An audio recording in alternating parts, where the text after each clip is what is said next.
Gaurko hontan, lehendabiziko ataz hontan egindako lana erakutsiko dizuet eta pantalla partekatuko dut zuekin ikusteko ordenagailuen nola egin ditudan lehendabiziko ataz honi dagozkion hiru ariketa hauek.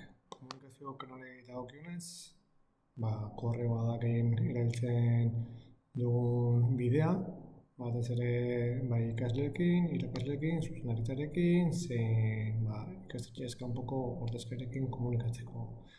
Beste bide nagusia txata da, hau gehiago ikasleekin erabiltzen dugu, baina baita ere beste ikastetxeko irakasleekin ere erabiltzen dugu bilera konkretu bat edo deitzen denean, eta baita ere, irakasle batzuekin ere momentu puntual eta erantzun azkar bat behar dugunean. Hau guztia nola bideratzen dugu? Askotan kalendar aplikazioa erabiltzen dugu, non bertan bilerak deitzen ditugun. Onlineko bilerak izan daitezke, edo aurrez aurreko bilerak izan daitezke. Elkarlanerako, nola ez, kalendarrekin ere jarraituko genuke, aipatutako bilera horien deialdiak egiteko, eta gero OneDrive dokumentu partekatzeko aukera izango genuke, nun norberak bere artxibo pertsonaletik partekatu ditzakeen zenbait artxibo ezberdin.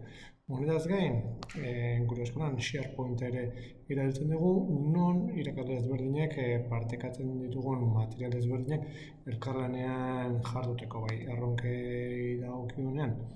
Batez ere, erronka konkretu batean, egon daitezkeen errubrika ezberdinak partekatzen ditugu, irakasle bakoitzak bere ekarpenak egiteko eta denen artean hau betetzeko.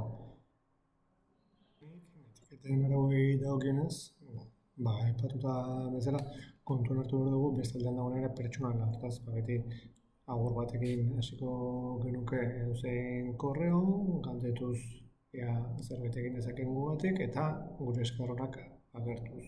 Bueltan, normalean ere, horrela jasotzen dugu.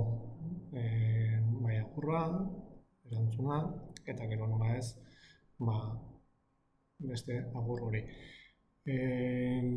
Pribatutasunari dagokionean, aldez aurretik galdetuak izaten dira, edozein sare sozialetan argazkiren bat, irudiren bat igo beharko balitz, hortarako baimena eman duten ikasleen kasuan kurtso hasieran ematen da baimen hori, eta irakasleen kasuan galdetzen da.